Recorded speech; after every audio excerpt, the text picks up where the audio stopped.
So, a third ending to the swapper, technically. Let me walk through like the original two endings and how we can actually abuse this level to technically get a third ending out of it. So normally what happens when you pop down to this position right here is that this guy comes down and he's like, oh, but you've got too much stuff on you, I gotta leave. And then while he's walking away, you can either swap with him, you preserve your own mind, but you kill his mind in your body. It's kind of crappy, but you know, philosophy, whatever, who cares. The second option is to kill yourself, and you kill your own mind in your body. And I didn't really find either of these options satisfactory, because what if you could save everyone? What if you could witness no deaths? Well, let's talk about the technical aspects of this. This level is very interesting in the fact that it has no doors that you enter in or really leave through. And in fact, there are multiple spawn positions. So there's a spawn position at the very beginning, or if you die here, doesn't let you die, you just spawn here. So this means that it doesn't have a real way to determine where you should spawn in based on your previous progress, because there are no doors. Normally the way that it determines progress is, okay, spawn this person next to this door in this room, but there aren't any doors in this room, so it needs to come up with a second way. So let's quit the game real quick, and I'd like to introduce you to the save file. The save file is actually really interesting because it has like two sections that it has to split up, and it parses it in like plain text. It's very interesting stuff. So you can actually read this directly and be like, oh yeah, I know what a prog is. But the interesting section is here. So you can, for example, edit it to have 124 orbs collected. And I actually use this to skip through the game to test some stuff for an auto splitter.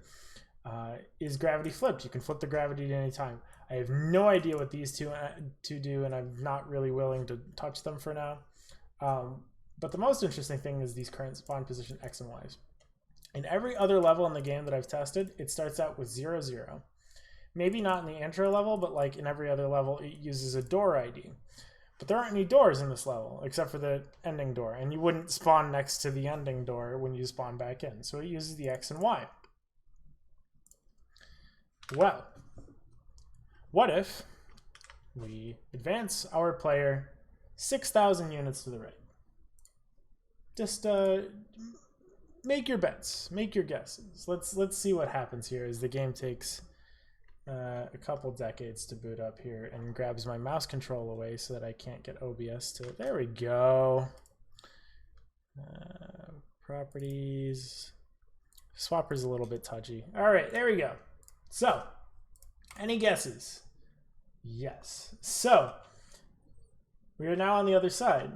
Without having to kill anybody, without having to swap, we have successfully made it to the other side. So what happens if we walk in? Now, we have killed nobody and encountered spaceship ending. He's a liar. Nobody jumped in this scenario. And if you pause quick enough, she doesn't say anything about how our character is weird. We have saved the day. Nobody has died. So, the third ending is essentially the first ending, but you aren't shitty. So, hopefully you got something out of this, because this is how you can escape philosophy, is cheating. Thanks for watching.